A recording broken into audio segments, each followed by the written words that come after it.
Namo tassa bhagavato arahato samma sambuddhassa.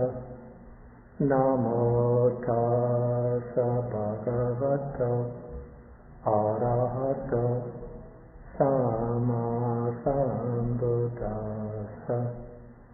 Namo tassa bhagavato arahato samma sambuddhassa. Good morning, everybody.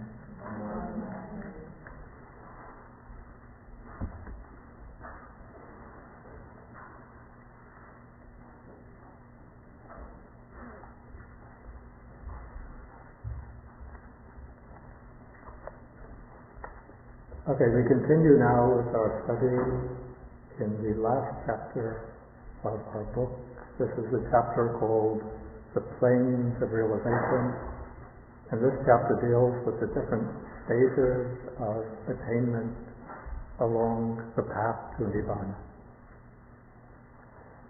In last week's class, I explained how the stages of realization are divided into four.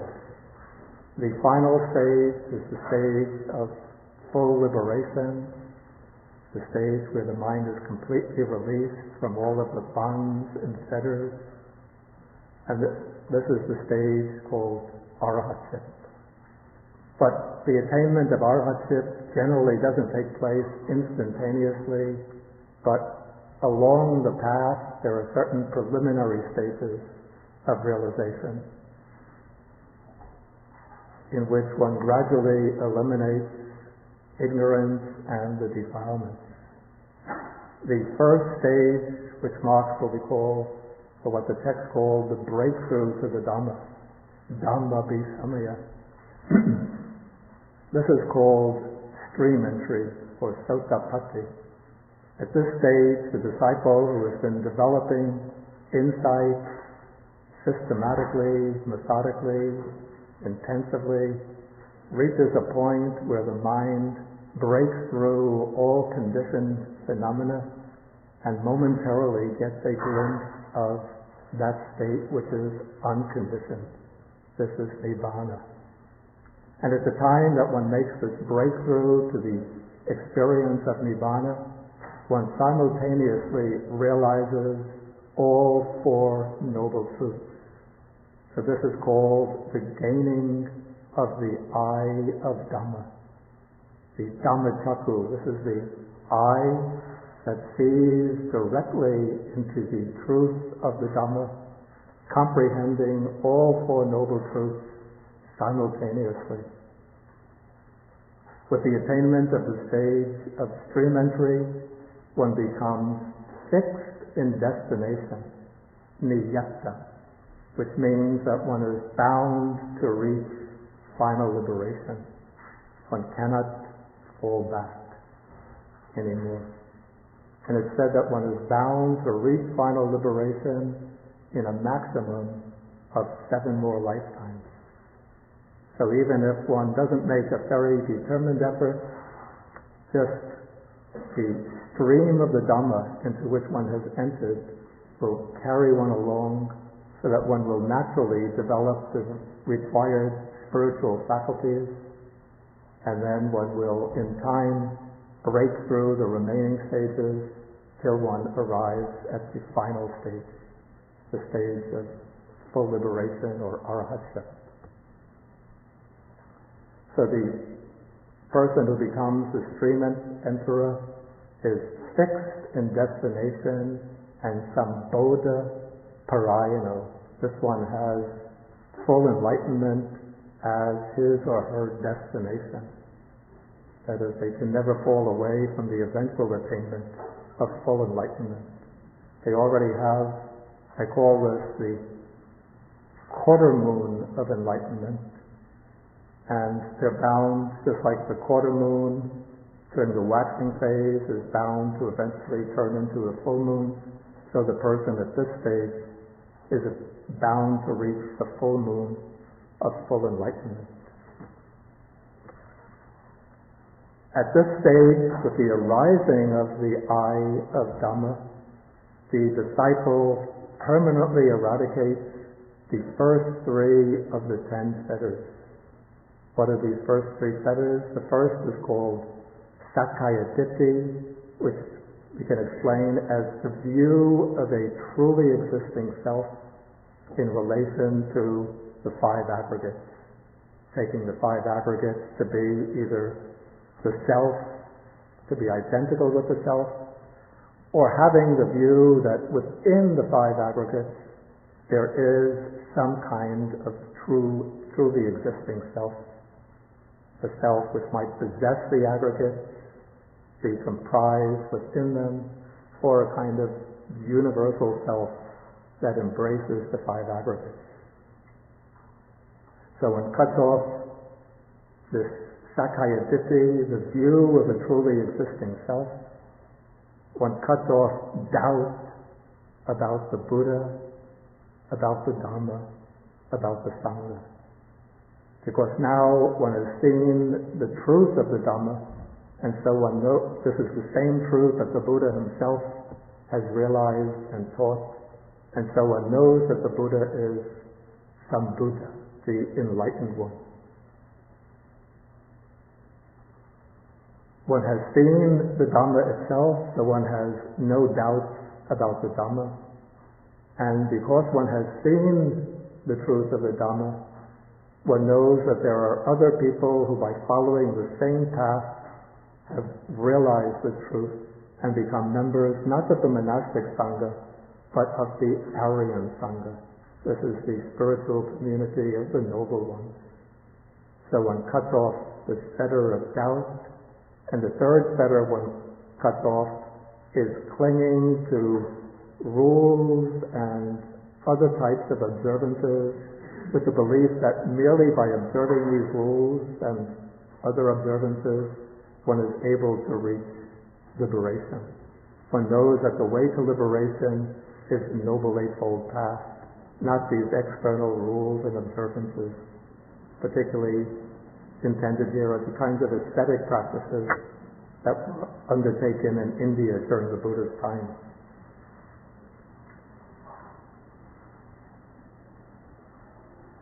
Okay, so one cuts off these three fetters: view of self, doubt, and wrong grasp of rules and observances. One becomes liberated from the possibility of any kind of lower rebirth. One will take rebirth 7 more times at most, but those rebirths will always be either in the human realm or in the celestial realm, never in the 3 lower realms, the animal realm, the realm of the unhappy spirits, and the hell realm. Okay, as one practices further, then eventually one can reach the stage called Sakadagami, which means the stage of once returner.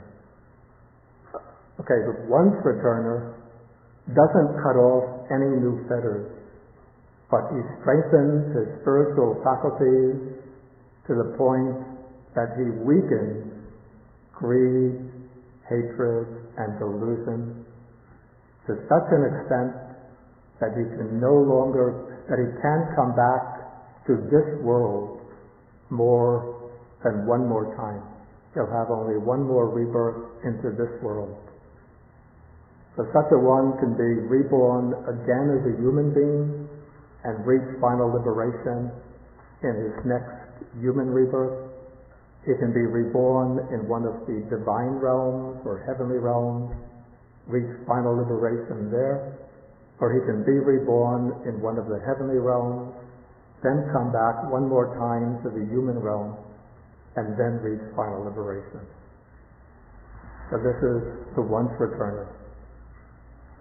As one practices still further, eventually one reaches the third stage of, and then the once returner, to continue the simile of the moon, this is like the half moon, where the moon is half bright, half dark, And so we could say in the mind of the once returner, there's half enlightenment, half ignorance is still present. Okay, as he practices further, he'll reach the third stage. This is the stage of anagami, which means the non-returner. The non-returner is one who doesn't come back to this world at all. Doesn't even come back to any of the sensual heavenly realms. But the non-returner takes rebirth in the form realm. This is the realm of the superior Brahmas, the high divinities. Takes rebirth there and reaches final liberation in that realm without ever coming back to this world. Okay, the non-returner, what does the non-returner accomplish? The non-returner cuts off the two other fetters that are called the lower fetters. That is the fetter of sensual desire or sensual craving and ill will, anger, or hatred. And so the non-returner has cut off all five of the lower fetters. They are called the lower fetters because they're the fetters that bind one to existence in the sensual realm. But the non-returner still has a subtle craving for more existence, craving for becoming, very subtle, still has some degree of ignorance. So we can compare the non-returner to the moon when it's the three-quarters moon. Three-quarters brightness, three-quarters of enlightenment, but still one-quarter in darkness, in ignorance.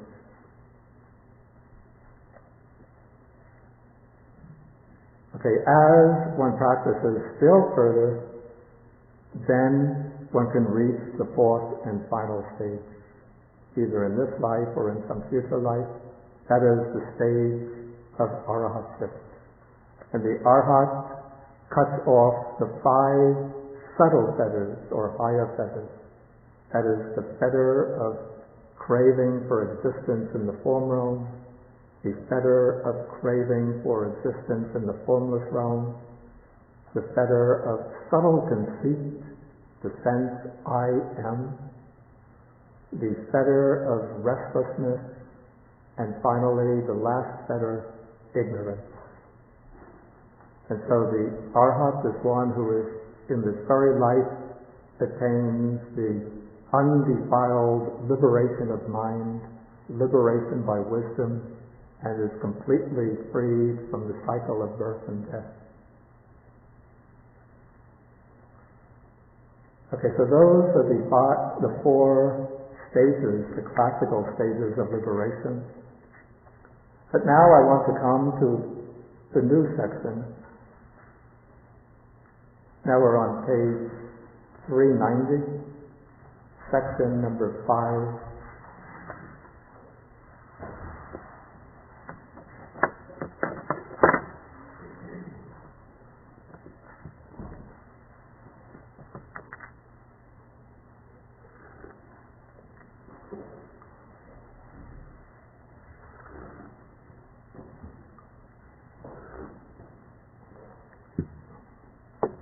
Okay, this section introduces another way of dividing up those disciples who have reached these stages of the noble ones.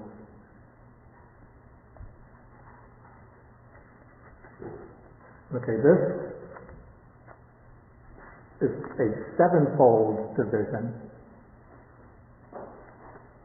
which we find in a sutta in the Majjhima Nikaya, first introduced there. It's called the Kisagiri Sutta. But then this system of dividing the disciples also becomes absorbed into other suttas. Okay, here the Buddha is speaking, and he says that he's speaking to monks, so he's going to explain in terms of monks. But please remember what I said last week, that the noble persons are not exclusively monastics. that the other stages can be reached by lay people as well as by monastics. So the Buddha says, monks, I do not say of all monks that they still have work to do with diligence, nor do I say of all monks that they have no more work to do with diligence. Okay, then he says that those monks who are arahats, those who have destroyed the taints, the asavas, and so forth, he says, I do not say that these still have work to do with diligence. And why is that? Because they have done their work with diligence and they are no more capable of being negligent. They can't backslide anymore. But I say of those monks who are trainees, remember the trainees are those who are stream enterers, once returners, and non-returners, and those who are on the path to those levels, whose minds have not yet reached the goal, and who are still aspiring to the unsurpassed security from bondage, that is nibbana, that they still have work to do with diligence. Okay, why is that? Because when those venerable ones make use of suitable lodgings and associate with good friends and nurture their spiritual faculties, they may, by realizing it for themselves with direct knowledge, in this present life, enter and dwell on that supreme goal of the spiritual life, for the sake of which clansmen rightly go forth from the home life into homelessness. Seeing this fruit of diligence to these monks, I say that they still have work to do with diligence. So you can see that this passage mentions three factors that are important for making progress along the path. First is to resort to suitable lodgings. The Buddha recommends for those who want to practice meditation very diligently that they resort to remote lodgings, to quiet places, free from a lot of commotion, activity, disturbance, where one has a very peaceful, serene, harmonious environment, and that will facilitate one's practice. The second quality is to associate with good friends. This is because the practice of the spiritual path, it's not just a solitary enterprise, but it depends very much on having right association. So one has to find a good teacher, somebody who could guide one in one's practice, and be with other people who are practicing diligently, harmoniously, who share one's aspirations, who can give one encouragement, help when one needs it, and who set a good example. And then perhaps the most important quality is to nurture one's spiritual faculties. These are the 5 faculties of faith, energy, mindfulness, concentration, and wisdom. So these 5 qualities have to be cultivated, and they have to be brought into a suitable balance with one another. It says that faith and wisdom tend to pull in different directions. Faith tends to credulity. And so faith itself is a necessary quality. One has to have trust in the Buddha, trust in the teaching, trust in the practice. And if one has this trust, then one can undertake the practice diligently, and make progress. But there's a tendency, if faith gets out of hand, it can turn into blind faith, so that one suspends one's critical faculty and becomes ready to believe anything. It can become a kind of dogmatic faith, a faith that's ready to insist only this is true, anything else is wrong, a faith which becomes defensive or aggressive towards those with other beliefs, a a faith sometimes which is the undershadow of this faith can be a kind of fear that somebody is questioning one's faith, and then one becomes aggressive towards those who raise doubts and question it. The faith can be excessively credulous, ready to believe anything, to exaggerate one's beliefs about the Buddha, about the Dharma. It can become extremely emotional, so that one gets carried away by emotions of devotion, carried away by one's beliefs. Okay, so faith has to be balanced with the fifth faculty. The fifth faculty is wisdom. Wisdom is what turns the initial trusting faith into a kind of critical faith. A faith which is not ready to believe anything, but a faith which is established on the basis of investigation, of reason, even of a kind of critical doubt, so that one is ready to question one's beliefs and only uphold what stands up under examination. Okay, but wisdom, or what we can call intelligence, if it is not balanced by faith, then it can turn into an excessively critical type of intelligence, which is just ready to question and criticize everything, but not entrust itself to the practice of a spiritual path.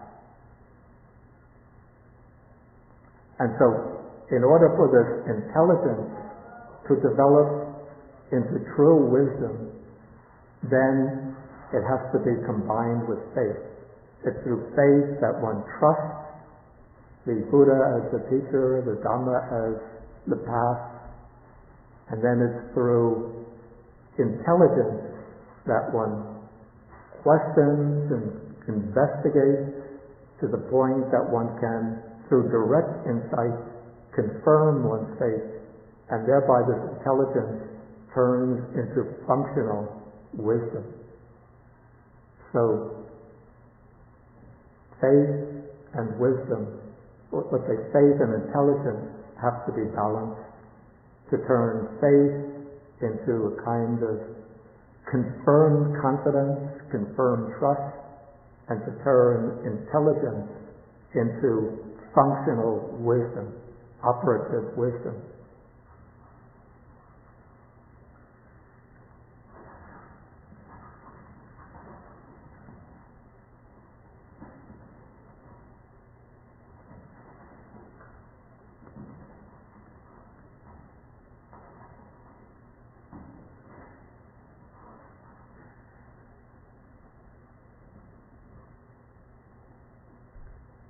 Okay, the next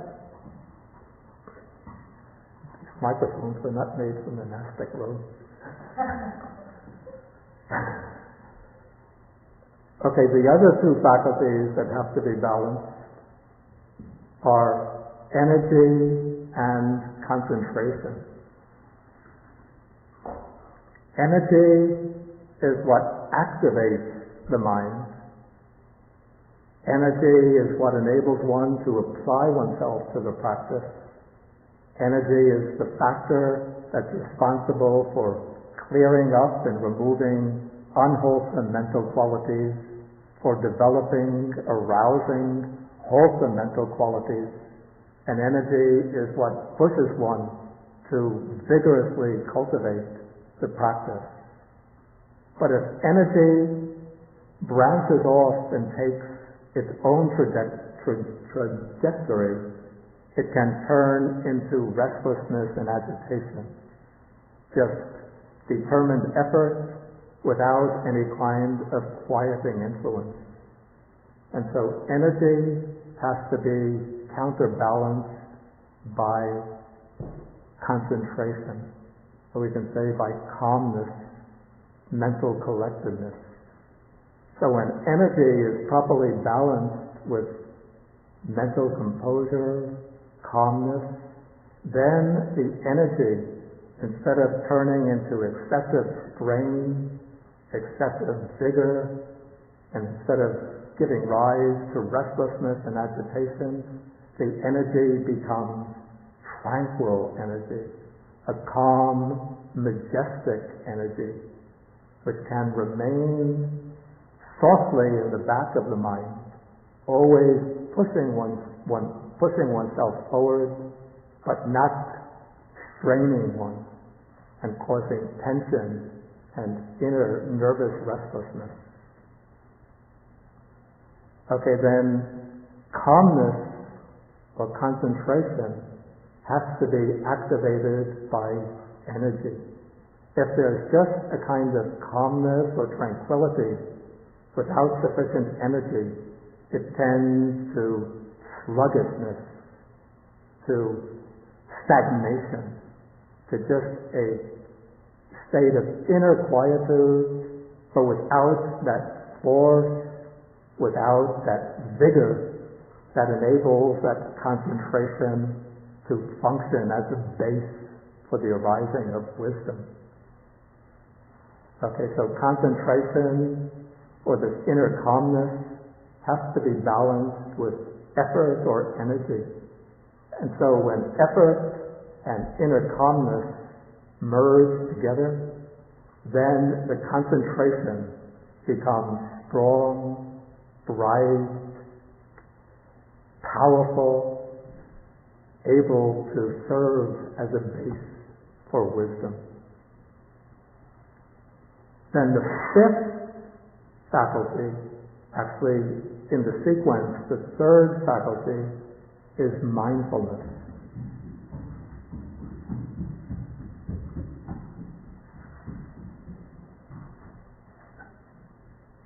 Mindfulness, somebody's running on the roof? Outside, sounds like when I was living in Sri Lanka and Kandy, we used to get this running on the roof all the time. These are monkeys. So I'm quite used to having the sound of feet running on my roof. Okay, the third faculty is mindfulness. And mindfulness is placed in the middle and doesn't have any other faculty opposed to it, because mindfulness is the faculty that is responsible for overseeing the other four faculties and for making sure that each one is balanced off against its appropriate counterpart. So mindfulness is somewhat like the supervisor, the manager of the shop, manager of the company. Mindfulness makes sure that the laborers are doing their labor, the clerks are doing their work, the secretary is doing her work, the sales agents are doing their work. So mindfulness makes sure that faith is not getting too strong in relationship to intelligence, and when it happens that way, mindfulness ensures that intelligence is strengthened to balance off faith. If energy is threatening to outstrip concentration, mindfulness will work to see that concentration is strengthened so that it can balance off energy, and so forth. So mindfulness, the Buddha says, is useful in all these relationships between the faculties. Mindfulness is what harmonizes the other four faculties and keeps them in balance. Okay, so we have as these three requisites for making progress: suitable lodgings, the company of spiritual friends, good friends, and nurturing the spiritual faculties.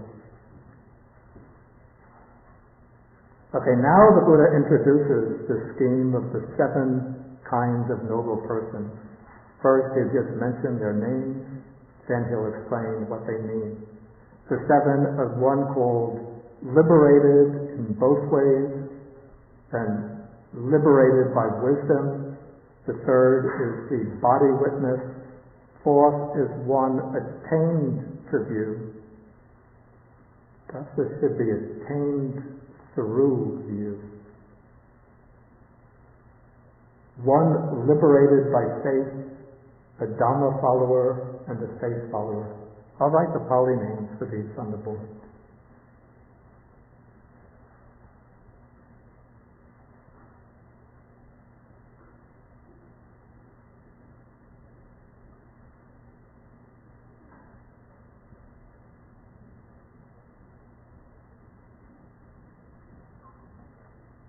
Okay, so this is the list of the seven, and now we can go through the text and see how they are explained. Okay, we're in paragraph 15. We have the person who is called the one liberated in both ways. This is Upattobhata Vimutta. Okay, here's the explanation. First I'll read it, then I'll give explanation.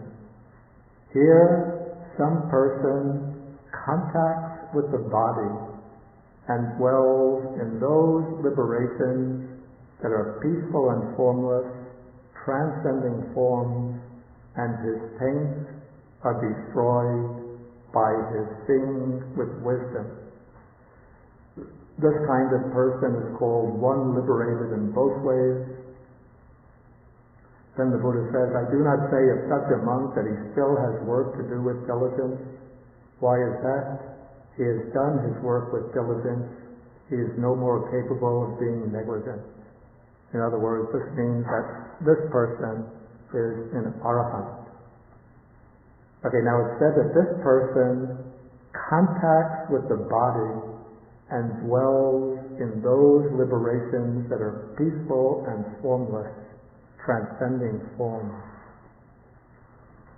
Now, in the stages of concentration or samadhi, there are usually mentioned 8 stages of samadhi. There are the 4 jhanas and the 4 formless meditations.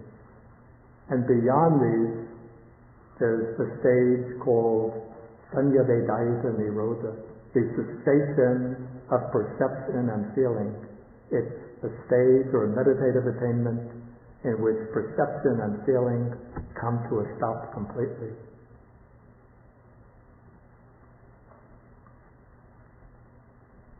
Okay, these are sometimes organized into 8, maybe I don't have to use the 8 liberations. Okay, we'll just use the scheme of the 4 jhanas, that's meditative absorption. Beyond that, the 4 formless attainments, the base of infinite space, base of infinite consciousness, base of nothingness, base of neither perception nor non-perception. And then the 9th attainment is the cessation of perception and feeling.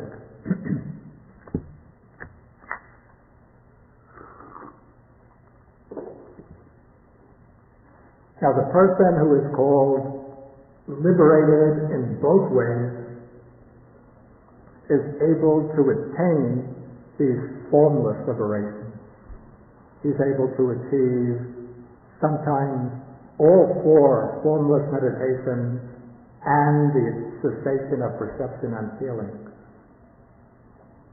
But at a minimum, it says, to qualify as liberated in both ways, one has to be able to achieve at least the base of infinite space. That is the lowest of the 4 formless meditations. And when it says that that person contacts with the body, kayena pusitva, I don't think that to be understood literally, that one experiences it with the physical body. The way I understand it, it's a way of indicating that this person has a very full and deep and intensive experience of the formless meditation. It's not that just occasionally, with a great deal of effort, he might be able to enter them very briefly and come out. But the way I understand it, he has to be able to reach those attainments whenever he wants to, and to dwell in them for a long time, and to experience them very deeply, so that he could actually dwell in them for a sustained period of time. Okay, so that is the first requirement. And this requirement is not in any way exclusive to arahants, or even to the Buddha's disciples.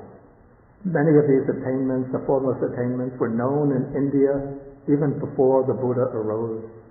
So when the Buddha went seeking the path to enlightenment, he first studied with meditation masters who were able to teach the formless meditation. The Buddha attained them, and he was dissatisfied with them because he found on their own they don't constitute enlightenment. And so the Buddha therefore set out and found a different way which can use the formless attainment, but it gives the precedence to the functioning of wisdom. Okay, but after the Buddha reached enlightenment, when he devised the different stages of his path, he included the formless meditation within the path, not as necessary stages, but for those who have a particular aptitude for deep samadhi. The Buddha encouraged them, and many of his disciples achieved these formless meditations. Okay, so to become liberated in both ways, the first requirement is that one is able to contact with the body and dwell in the formless meditation. And this is the first type of liberation. It's liberated in both ways. So the first, what's meant by the first way here, is that one is liberated from the bond, the limits of material form. Because one is able to enter the formless meditation, one can completely transcend the sphere of matter, substantial matter. One could go into these meditations in which the mind becomes completely immersed in states which have nothing to do with materiality. Okay, the second aspect of this liberation is indicated by the phrase, his taints are destroyed by his seeing with wisdom. The taints here, these are the three asavas. I don't actually like the word taints, but I use it. The three asavas, the three influxes of sensual craving, craving for renewed existence, and ignorance. And so eradication of the three asavas, this is the distinctive mark of the arahant. And by eradicating the asavas, one becomes liberated from samsara, from the round of rebirth. And so that is the second liberation. So the one who's liberated in both ways is an arahant who, because he's an arahant, he's liberated from the round of rebirth, and because he possesses the formless meditation, he's liberated from the limitations of material form. Okay, then we come to the second person. This is the one liberated by wisdom, panya-vimukta. So what kind of person is liberated by wisdom?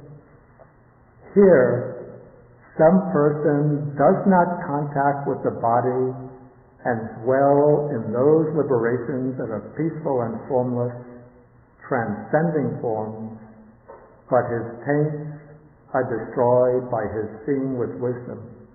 This kind of person is called one liberated by wisdom. And the Buddha says of this person too, I say that he has no more work to do with diligence. So this is another kind of arahant.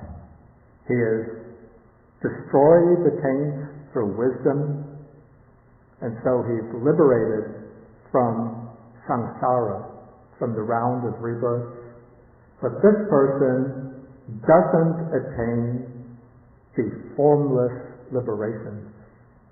His samadhi is not so powerful, not so well developed, that he's able to completely transcend the form realm and enter the meditation of the formless realm. And so these meditations, these formless meditations, some of the Buddha's contemporaries thought that this was the state of liberation. So if one can reach the stage of nothingness, the stage of neither perception nor non-perception, then they said one is completely liberated. But the Buddha said this is not the case. If one reaches the formless meditation, it just means that one has reached a state of deep quietude, a state of deep concentration. But the defilements, including ignorance, are still present deep within the mind. And to eradicate the defilements, one has to develop wisdom.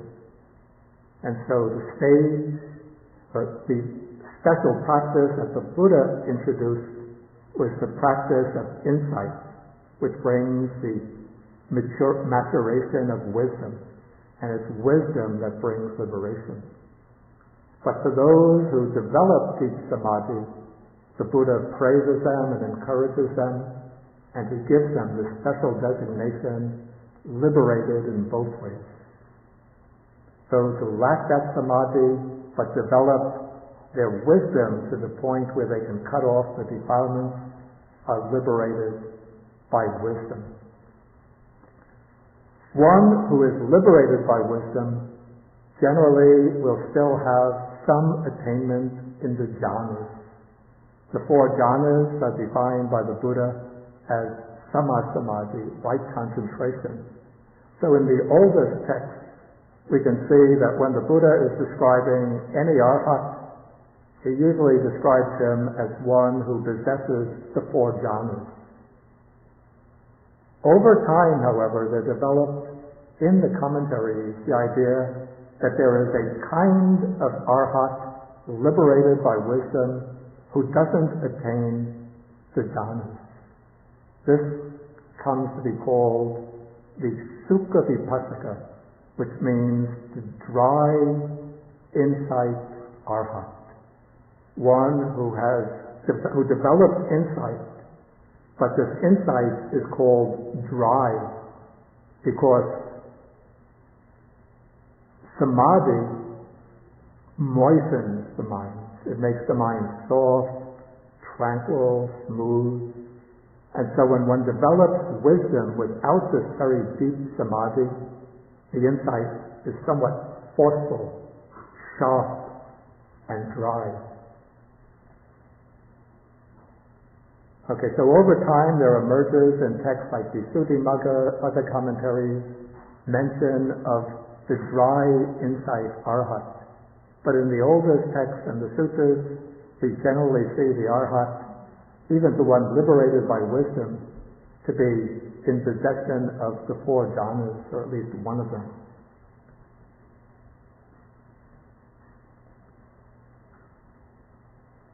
Okay, so these 2 stages are the stage of the arhat.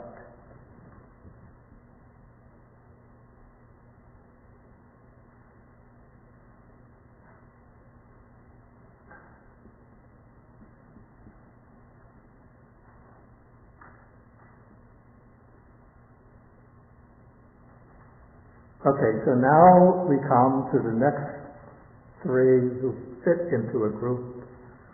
We'll see that there is certain commonality to their description. The top of the list is called the body witness. In Pali it's kaya sati. Okay, here is the definition. Here, some person contacts with the body and dwells in those liberations that are peaceful and formless transcending forms, and some of his taints are destroyed by his seeing with wisdom. This kind of person is called a body witness. Then the Buddha says, I say of such a monk that he still has work to do with diligence. Why is that? And then basically the same statements as before. So this person still has work to do with diligence. He still has to cultivate the path further. So this is a person still in training. But what qualifies this person as a body witness is that he has contacted with the body. In other words, he attains very deeply, very intensively, very intimately the formless meditation, the liberations, peaceful and formless, transcending forms. So he's able to reach the formless meditation, but it says only some of his taints are destroyed by seeing with wisdom. Not all of them. He's not completely liberated from the defilements.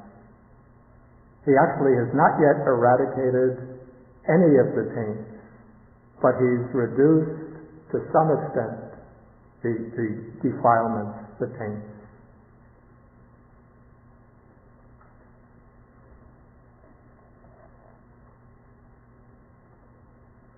Okay, and this person can be a non-returner, a once-returner, or a stream enterer. The stream enterer, the once-returner, still have all three of the asavas, all three of the taints: sensual craving, craving for renewed becoming, and ignorance. But they've eliminated these taints partly, not in full. The once-returner, has also eliminated them partly, not in full. The non-returner has completely eliminated sensual craving, but still has the craving for renewed existence, and still has ignorance.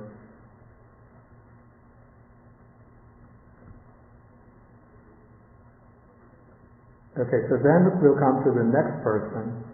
This is called one attained to view. The Pali name is Ditthipatto. Ditthipatto, actually it should be Ditthipatto, it's better.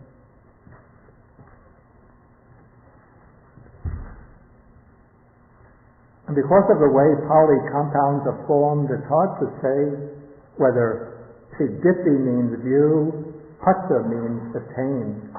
So this would be literally view attainer. And from the definition, it seems to me that it's more appropriate to say that this person is one who is attained through view, by means of view.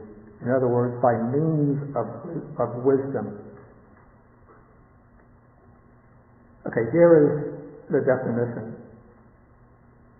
Here, some person does not contact with the body and dwell in those liberations that are peaceful and formless, transcending forms, but some of his taints are destroyed by seeing with wisdom.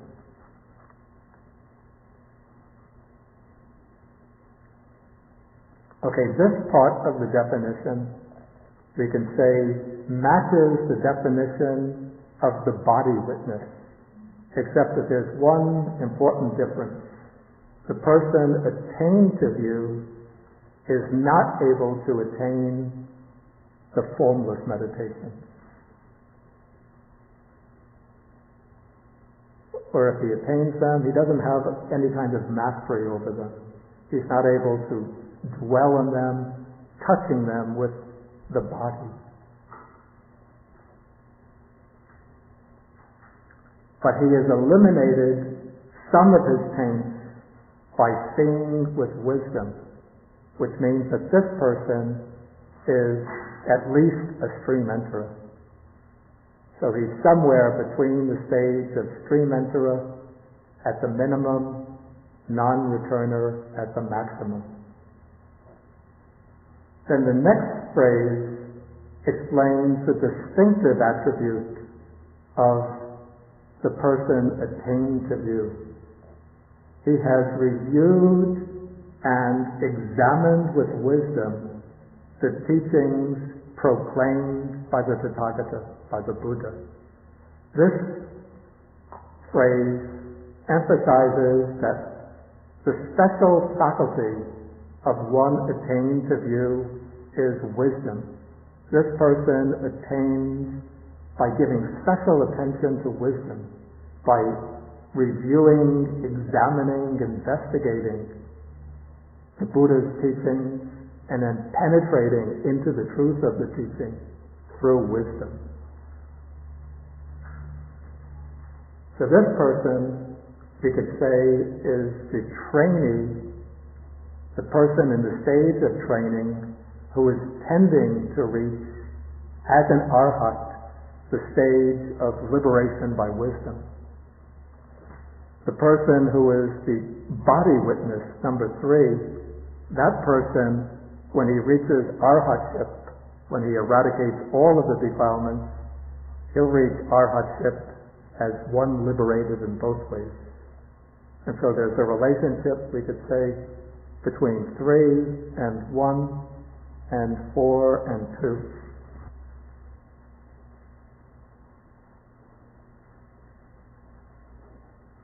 Okay, now we come to the 5th person. Interestingly, this is called, in Pali, it's known as Saddha Vimutta, which means, literally it means liberated by faith. But as we read the definition of this, we see the person isn't liberated. And so a suspicion came to me early, years ago, that the name of this type of person actually got mistaken in the course of transmission, and that the person should really be called not Saddha Vimutta, one liberated by faith, but Saddha Vimutta, which comes from a blend of, you see, Saddha Vimutta is a compound of the word Saddha, which means faith, and Vimutta, which means liberated. But if the person isn't liberated, why do we say liberated by faith? So the suspicion came to me from some of the descriptions of this type of person that they should actually be called Saddhadimutta, which means one who is resolved by means of faith, one who is intent on the Dhamma on account of faith. This is a compound of the word Saddha, faith, and Adimutta, which means determined, resolved, fixed in one's mind. Then interestingly, I found in some Sanskrit Buddhist works that this person is actually called Shraddhadimutta. That's the Sanskrit for Shraddhadimutta. I think in the Abhidharma Kosha, this is the great Abhidharma treatise of the Sanskrit school, we have Shraddhadimutta. Okay, but let's look at the definition of this person. This is paragraph 19. Here, some person does not contact with the body and dwell in those liberations that are peaceful and formless, transcending forms, but some of his taints are destroyed by his seeing with wisdom. Okay, this much, it's exactly the same as the definition of the one attained to view. But then we come to the differentiating part of the sentence. And his faith is planted, rooted, and established in the Tathagata. This kind of person is called one liberated by faith. See, I have a note there, but I just didn't notice.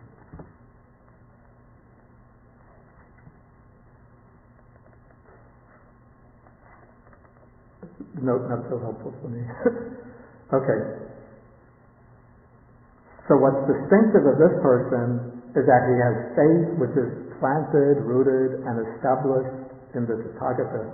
And this indicates what distinguishes between the person attaining to view and the one liberated by faith. Both need faith and wisdom. Without faith and wisdom, no ability to achieve realization. But the person attained to view is one who gives emphasis, who puts emphasis on investigation, inquiry, and who undertakes the practice and makes the breakthrough through the power of wisdom.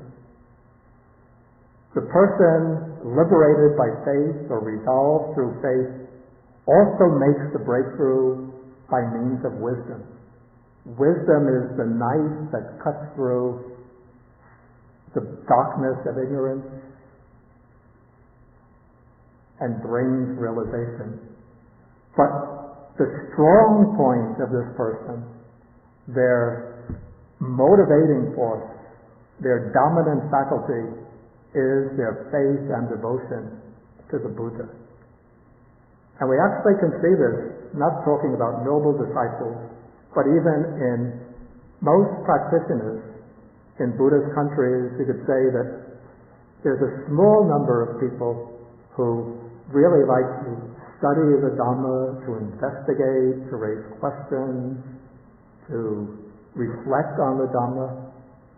And so those are the people who are inclining in the direction of attaining to view. But most people in traditional Buddhist countries have strong faith and devotion towards the Buddha. They participate in pujas, ceremonies, worship, devotional practices, and we could say that these people are moving in the direction of liberated by faith. But to make that breakthrough, they have to develop panya, or wisdom.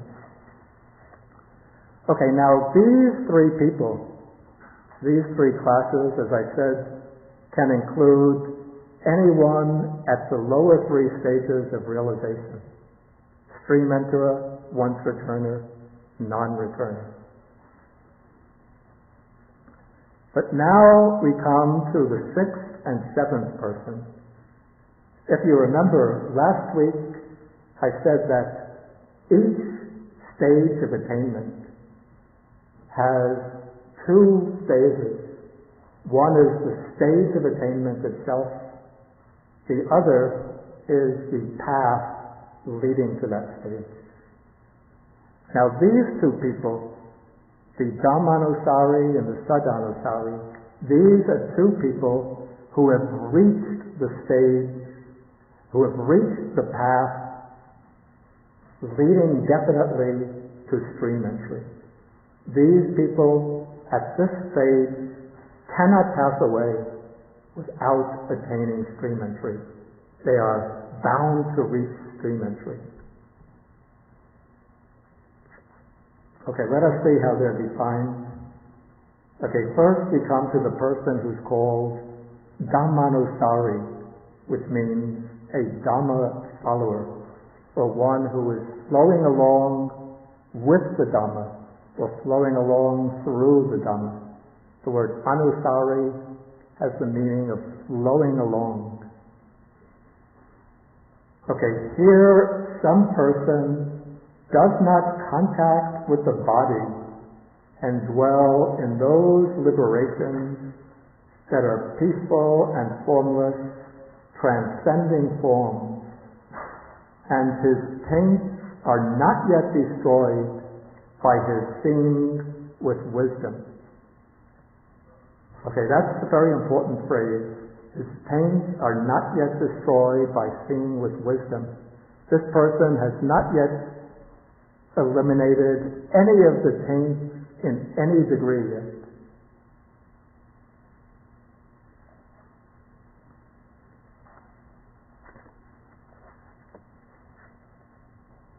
But those teachings proclaimed by the Tathagata are accepted after being pondered to a sufficient degree with wisdom. This phrase indicates the special mode of practice of this person. The person ponders with wisdom the teachings proclaimed by the Tathagata. He learns the teachings, he ponders them, reflects on them, examines them. Okay, this might give the impression that this person is developing just an intellectual path of study and reflection. But the next sentence should reveal that that is a mistake. Furthermore, he has these qualities, these particular factors. The faith faculty, the energy faculty, the mindfulness faculty, the concentration faculty, and the wisdom faculty. So the person, you can't say that this is just a person who takes an intellectual approach without meditation. No. This person has right mindfulness, has right samadhi. So the person is a meditator who's developed insights, but after reaching a certain point in the practice of meditation, the person gives emphasis to investigating the Dhamma, either through reflection or through the practice of insight meditation.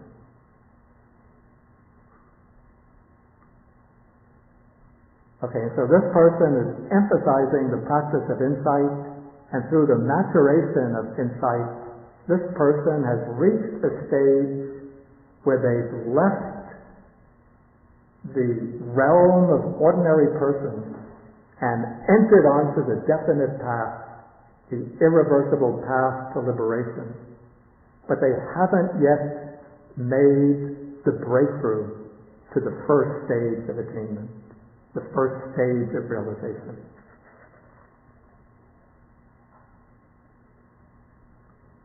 And so they have to strengthen the five faculties. They have to strengthen their faith, energy, mindfulness, concentration, and wisdom. Bring these five faculties into harmony. When the five faculties are strengthened and harmonized, then they will pass from the stage of a Dharma follower. What stage will they come out of?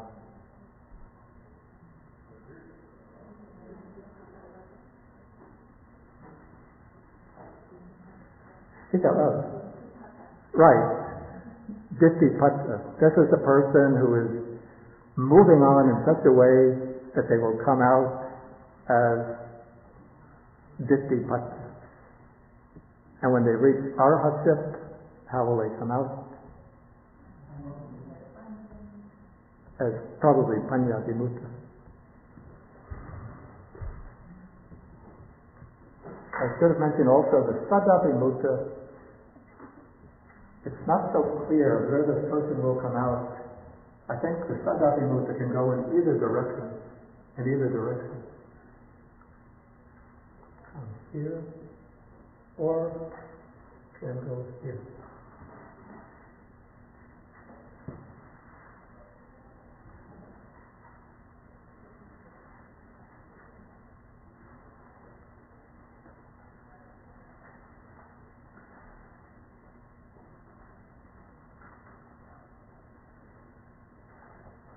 Okay, now we come to the seventh type of person. What kind of person is a faith follower? This is the Sadanusari. Again, Anusari means flowing along. So this is a person who's flowing along through faith, flowing along by means of faith. Here some person does not contact with the body and dwell in those liberations that are peaceful and formless, transcending forms, and his taints are not yet destroyed by his seeing with wisdom. Okay, so this much indicates that this person is not yet a noble, is not yet even a stream enterer. He hasn't eliminated the taint in any degree yet by wisdom. He hasn't reached any stage of definite attainment. Okay, and this part of the description is the same as that of the one who's attained to, as the Dharma Follower. But here comes the distinguishing characteristic. Yet he has sufficient faith in the Tathagata, sufficient love or devotion to the Tathagata. Saddha matta prema matta, Tathagate saddha matta prema matta. So this indicates that the distinguishing quality of this type of person is faith and devotion towards the Buddha. And so through this faith and devotion, this person is motivated to undertake the practice. And by undertaking the practice, he develops the spiritual qualities and then becomes able to reach the stage of the irreversible path. Again, the attainment of the path has to come about through wisdom. It's not faith that brings one onto the path. But for this person, the way I understand it, the motivation for practice, the driving inner force in that person is their love and devotion to the Buddha. And so this person has the 5 spiritual faculties. They have faith, energy, mindfulness, concentration, and wisdom. But of these 5 faculties, for this person, what is the strongest faculty? What is it? It's faith. And that faith inspires them so that they take up the practice of meditation, so that they investigate the teachings. And so motivated by faith, developing, purifying the mind in meditation, investigating with wisdom, eventually they reach the stage of irreversibility, and then pushed on by their faith, they'll reach the first stage of stream entry. And so we could say that the Sadhanusari, when they reach the stage of stream entry, what do they become? They become Sadhavimutta, one liberated by faith.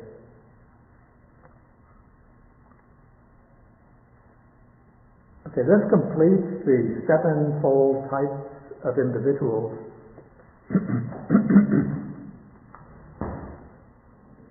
But before I open to questions, I want to jump ahead to one passage in the next section which will clarify the status and means of practice of these lowest 2 individuals. Here, this is the passage on page 393, section number 2, called Entering the Fixed Course of Rightness.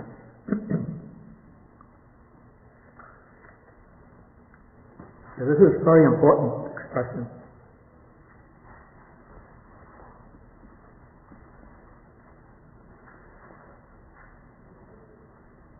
In Pali, this expression is samatha niyama. Samatha comes from the word sama, which means right, as in when we speak about the Noble Eightfold Path, samadhiti, samasankappa.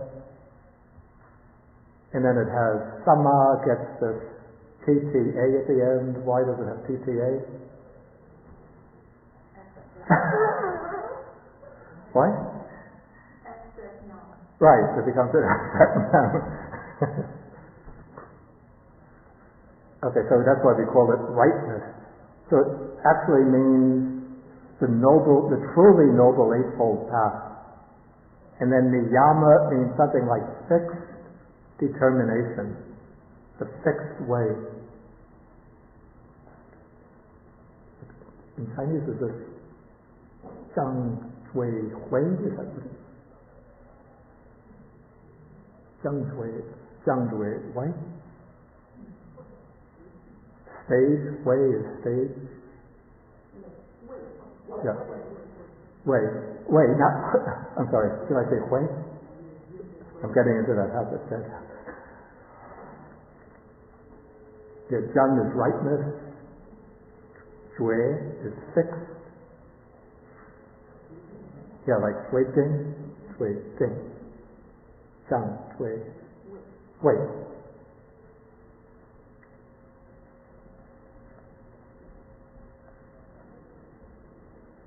Okay, so we'll look at the passage. The I is impermanent, changing, undergoing alteration. So the ear, nose, tongue, body, mind, impermanent, changing, undergoing alteration. One who places faith in these teachings and resolves on them thus is called a faith follower, one who has entered the sixth course of rightness, entered the plane of superior persons, transcended the plane of the worldling.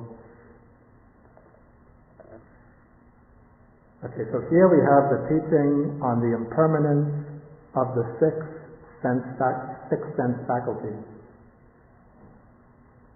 Okay, so it says, one who places faith in these teachings and resolves on them thus is called a faith follower. Okay, to become a faith follower, it doesn't mean simply that one believes in these teachings. But the way I understand it, one has to see these principles with insight, but one is motivated to practice, one is resolved on the practice because of one's faith in the Buddha, one's devotion to the Buddha, one's trust in the Buddha. And so that is the driving force. One places faith in these teachings, undertakes the practice of insight, and then at a certain point, one enters the fixed course of rightness. That is when the insight comes into harmony with the actual nature of things. A shift takes place in the mind so that one leaves behind one's status as a putujana, an ordinary person, and one enters the plane of the sappurisa, the superior persons, the plane of the noble ones. So one is now a noble disciple who is fixed along this course of rightness, practicing the truly noble Eightfold Path. Then it says, such a person is incapable of doing any deed by reason of which he might be reborn in hell, reborn in the animal realm, reborn in the domain of afflicted spirits. So this person, it said, cannot do any deed that will lead them to a rebirth in the three lower realms. Interestingly, it doesn't yet say that they are freed from the prospect of rebirth in the lower realms. But definitely they won't be reborn there. Then comes the very important phrase. This person is incapable of passing away without having realized the fruit of stream entry. This means that within that very same lifetime, the person who has become the faith follower has to realize the stage of stream entry. Even if the person is on the verge of death, even within that lead up to the death process, they'll reach the stage of stream entry. But according to the statement, they can pass away without having reached it.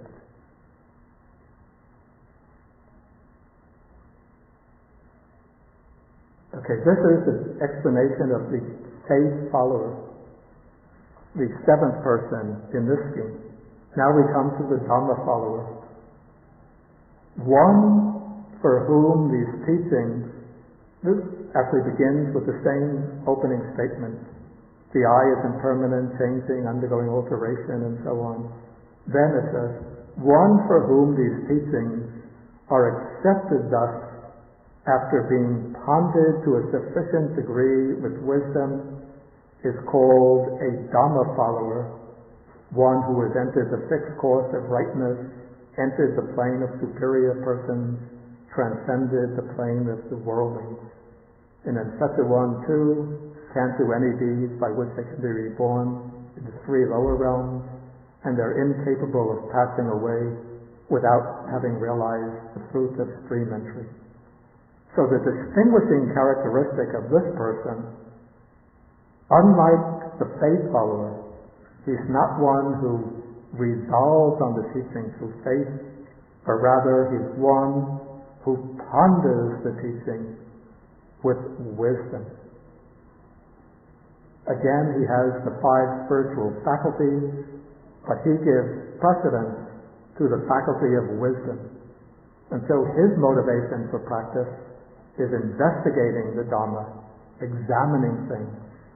This is the kind of person who likes to understand, whose passion is to figure things out, to know the truth, to see the truth.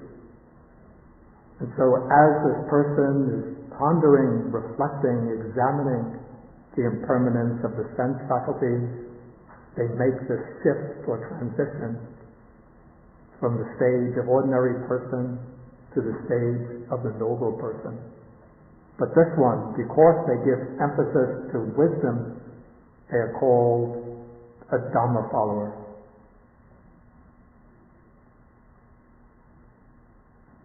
Okay, so these are the 2 persons on the path to stream entry.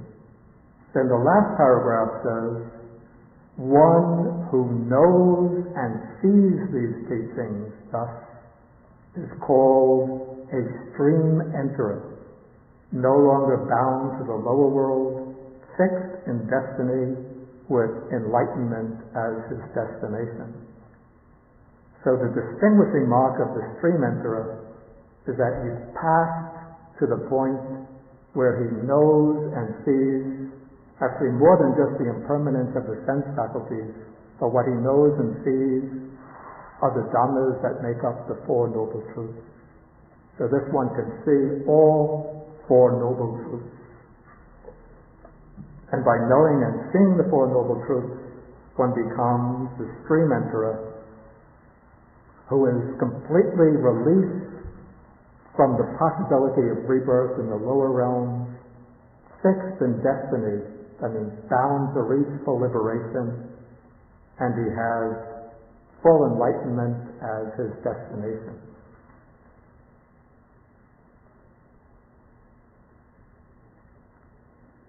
Okay, maybe I'll pause here and then ask whether there's any questions. I think please take the handout microphone. Thank you.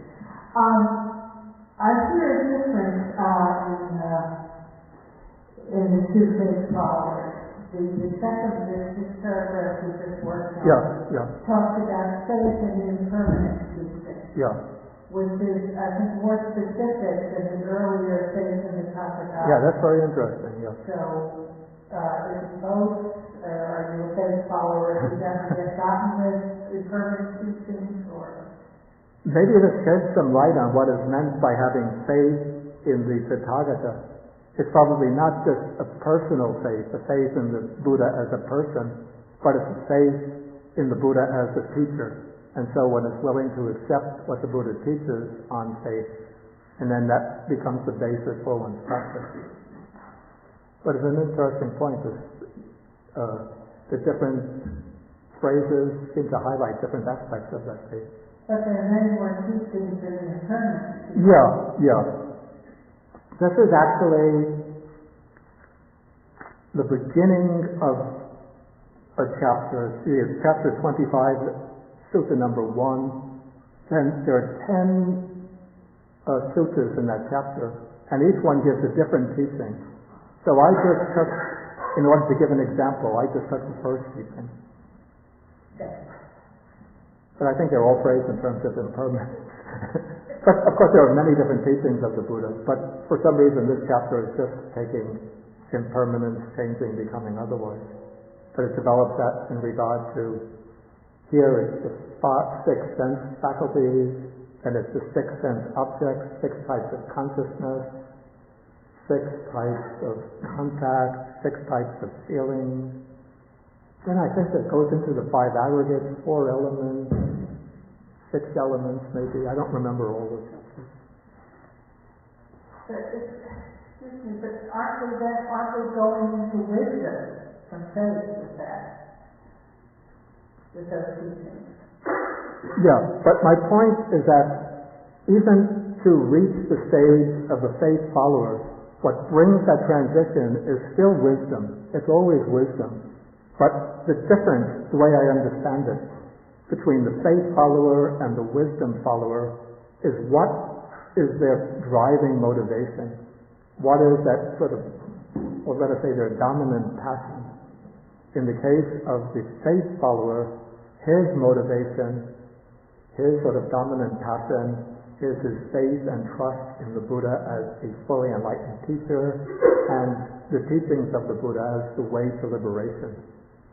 But once he has that faith, in order to progress and reach the stage of faith follower, he has to develop these 5 faculties, and particularly the faculty of wisdom, through which he can gain some insight into these principles.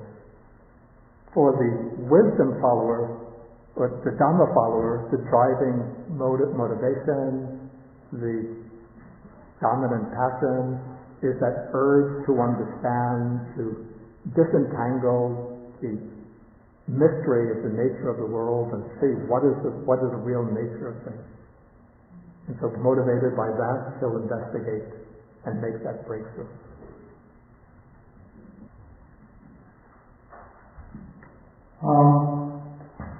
Besides the Buddha, is the arhat able to realize the experience of the 6 months? Or only the Buddha can overcome and is capable to realize that? To realize the 6 months.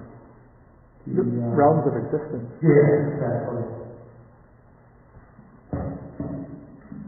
No, not all arahats, but there are some arahats who develop what is called the divine eye.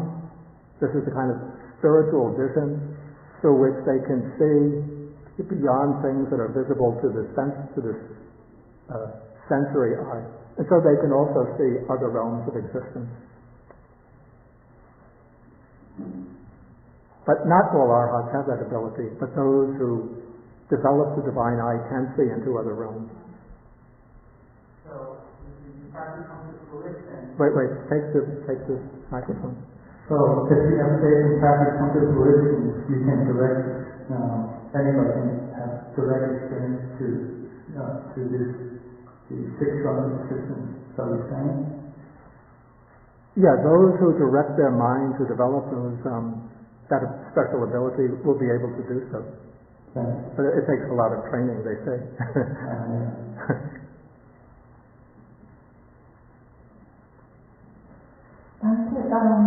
I'm not too certain,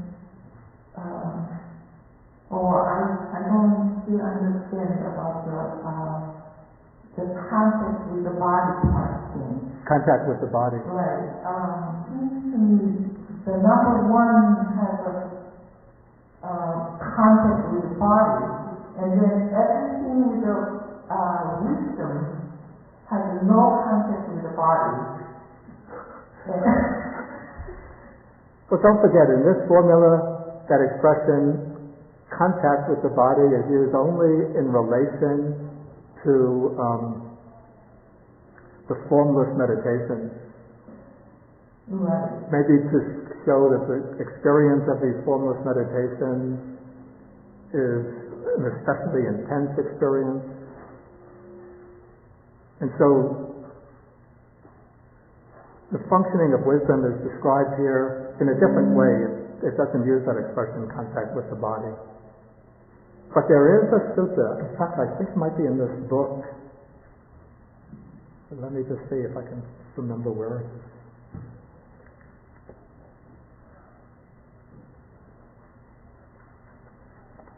I think it goes back to the 3rd chapter.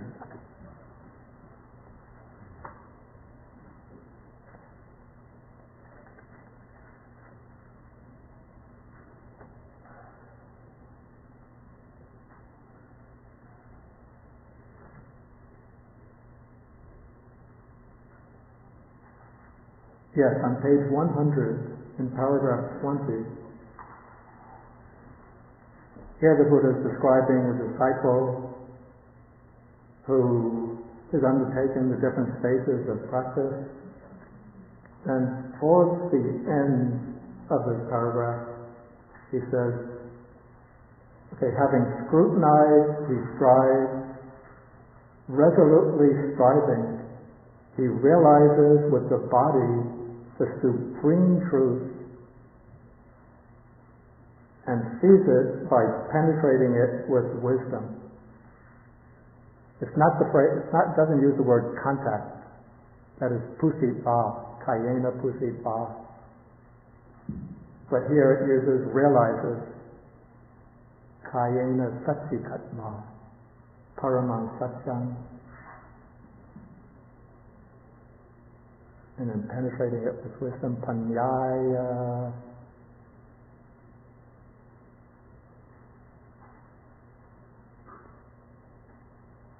I don't remember.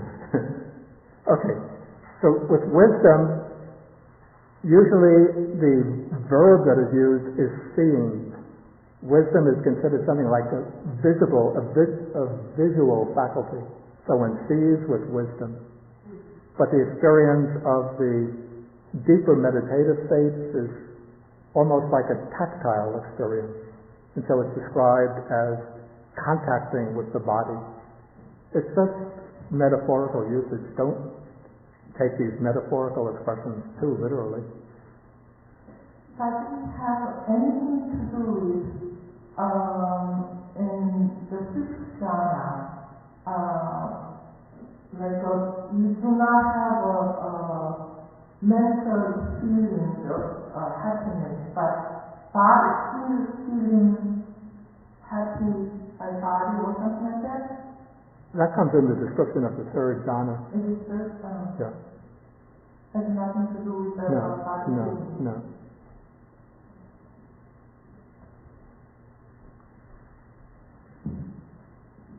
Okay, I need to make one more clarify. Did you say that the faith follower and the Dharma Follower are free from being born in the lower three lowlands, but they are not free from the process of being reborn in the lowlands? Did you just say that? All I know is what the text says, and what the text says is that they do not do any evil deed by reason of which they might be reborn in the hell realm. What is it? He is incapable of doing any deed by reason of which he might be reborn in hell, in the animal realm, or in the realm of afflicted spirits. Okay, so that's what it says. It doesn't say that he's freed from the 3 lower realms. That statement comes only with the attainment of stream entry. Then it says he's no longer, at the bottom of that page, he's no longer bound to the lower world. Wait, I'm not yet quite finished. But the implication seems to be now once one becomes either a faith follower or Dharma follower, once one enters the path, one has to reach stream entry in that very life. When one reaches stream entry, then it's said definitely that one is no longer subject to rebirth in the hells, the animal realm, or the realm of the afflicted spirits. And so we could say definitely that somebody who becomes a Dharma follower or a faith follower will never again be reborn in the lower realms. But for some reason, I don't know the reason, and I haven't seen a clear explanation of it. For some reason, the person at these two stages on the path to stream entry is not described as one who is freed from the three lower realms, one who is no longer subject to the three lower realms. But it would become a definite inference that that person has to be freed from the lower realms, can never be reborn there, because he has to achieve stream entry within that life. Right, and meaning that although he is already far enough along that he is destined to have stream entry before death or by death, he nevertheless feels subject to fall into that realm because he feels the pressure from it. He still feels bound, and so his own sensation is that he is subject. That he believes he is capable of being reborn in a lower realm, despite the fact that he actually is not, because he still has enough contact with the lower realm to feel his pressure. It's an interesting point. I haven't seen any statement to that effect. Well, that would be saying that the idea of saying that he cannot be reborn in the lower realm because he will be stream entry. Yeah. Okay. So the objective fact would be that, but his subjectivity says he feels vulnerable. That might be the case. There might be a way to explain that point. But I haven't seen this explained that way in the text, but it might be the case.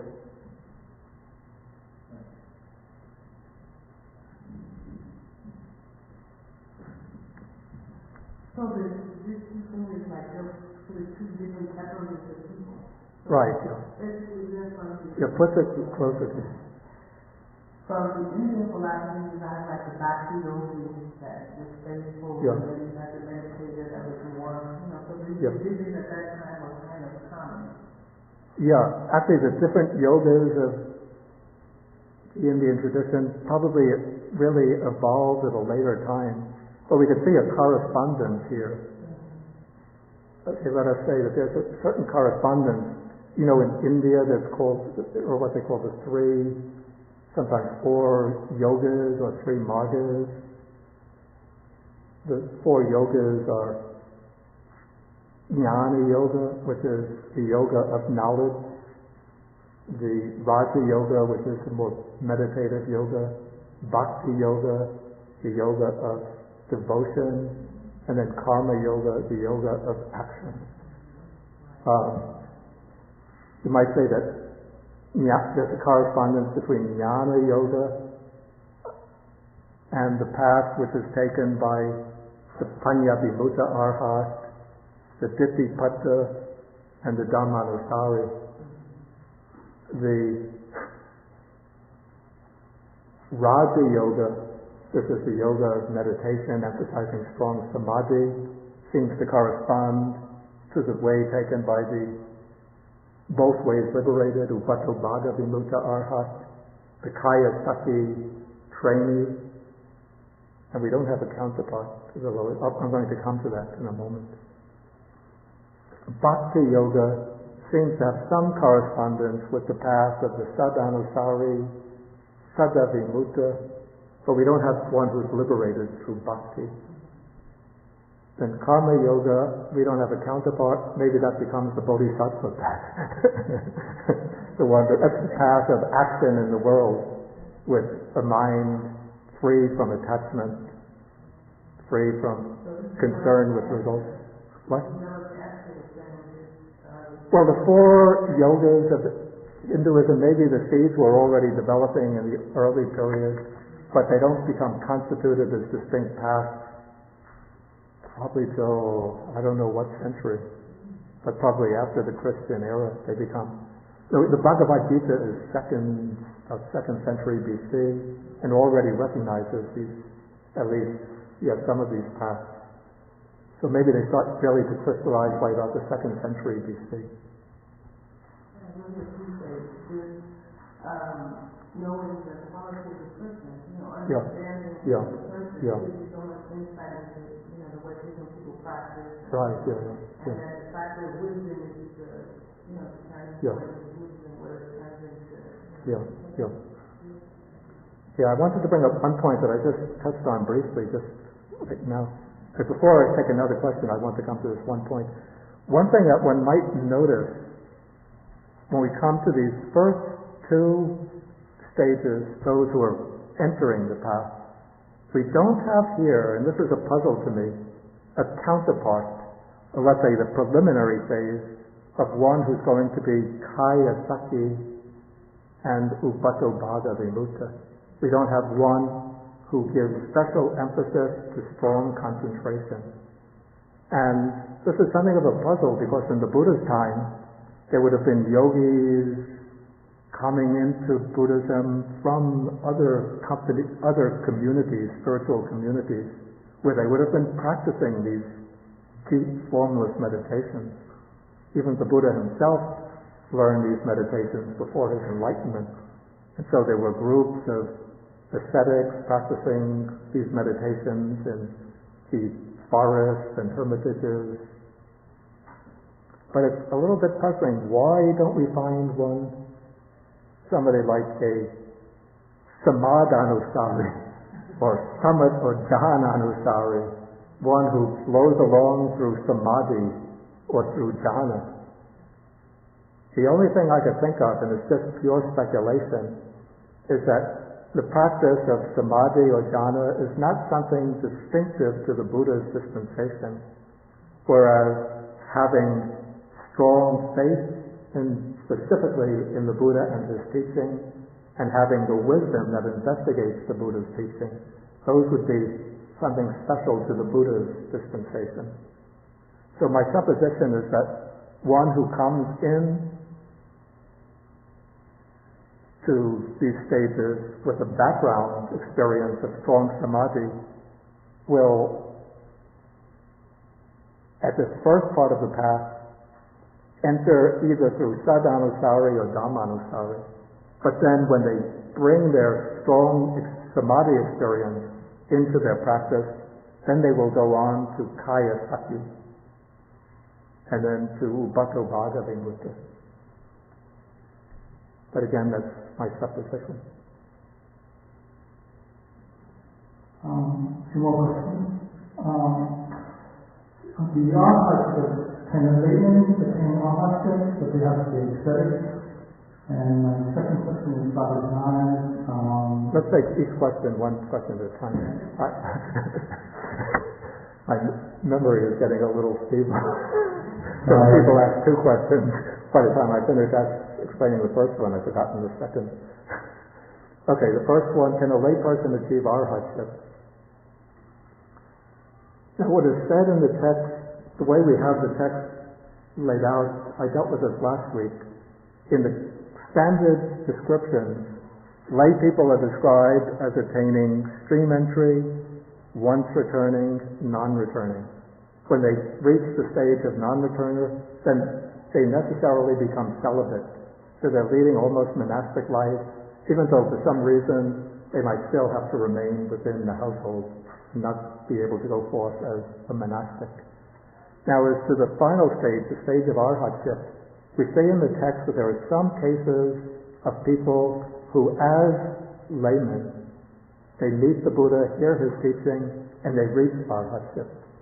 But when they reach arhatship, they're not able to remain any longer in the household life because they lose even the minimum amount of worldly concern that one needs to maintain a household. So once they reach arhatship, they spontaneously seek to go forth and become monastics. Thank you. second question about the Dharma. What's the experience of the feeling of the infinite space and infinite consciousness? Yeah. I can't deal with all questions from people who come to a later class, because this is a topic that I dealt with in an earlier class. So I don't remember the date, but all of my recent lectures, including the one on the formless attainments, will be found on Ustream. If you look up Ustream, I think, is it Zen Bodhi or Venerable? Okay, she will write the Ustream address. Okay, I want to take some of these questions that are being coming through the computer.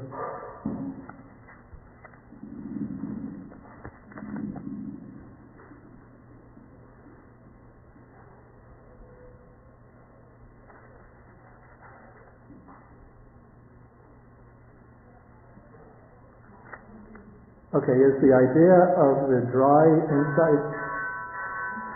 I always forget to tell them not to ring that bell.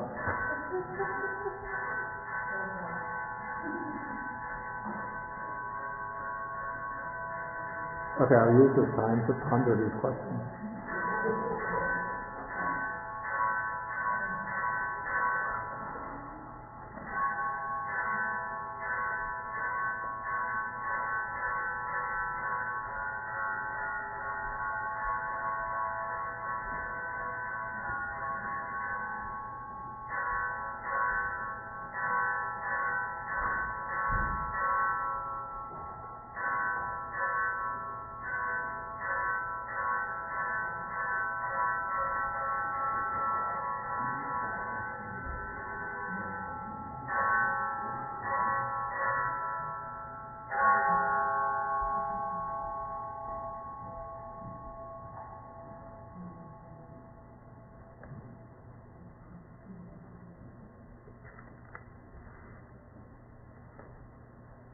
Okay, is the idea of dry insight arhat found in the early sisters?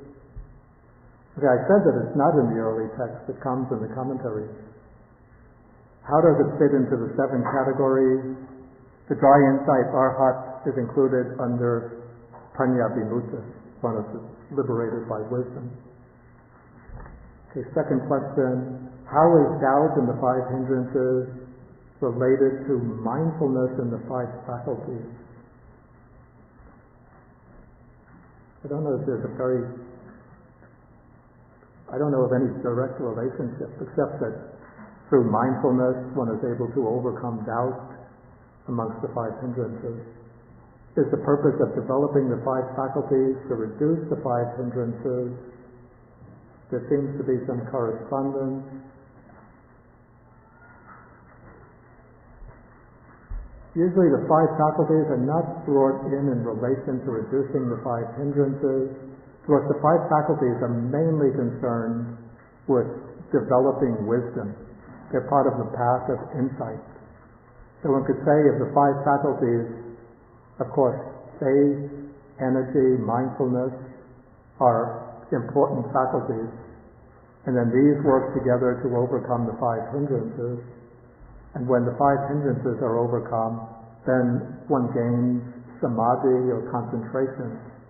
But there's still a 5th faculty of wisdom, which is not directly related to overcoming the 5 hindrances, except one needs a certain degree of wisdom to understand how the hindrances arise, what kind of practices can be undertaken to counteract them, and so on.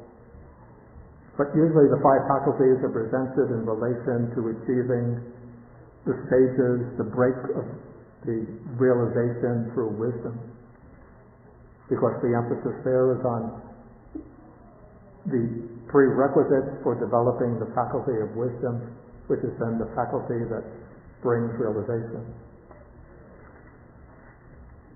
In what ways do liberation of the mind and liberation by wisdom differ? in the focus of one's practice and one's attainment? How do they fit into the 7 categories? The question too broad. I mean, it almost needs a doctoral dissertation to Okay, does Saddha and Saddha Vimutta refer to breaking the 3 lower fetters, including doubt? Thereby one attains the 4 unshakable faiths and the 3 gems. I think best we just simply understand Saddha the way it's explained in the text. That's all I can say. We have in the text of Majjhima Nikaya number 70, he has sufficient faith in the Tathagata. In the sutta on the 6th course of rightness, he places faith in these teachings on the impermanence of the 6 sense faculties. But doubt in the 3 lower fetters is not overcome by faith, but it's overcome by wisdom. Through seeing the truth, one removes faith. By seeing the truth, one removes doubt about the teaching. What is the meaning of samatha niyama? I thought that I explained it. I said it's the 6th course of rightness. That means that one enters upon the truly noble eightfold path, which is going to take one irreversibly to the attainment of stream entry. Okay, we'll have to stop now and share with the sharing of the merits, and then we'll come back after lunch for discussion. If anybody has any questions, they're welcome to come back at 12 o'clock. Okay, so we share the merits with the deities, the nagas, and other beings, wishing them to rejoice and to be well and happy.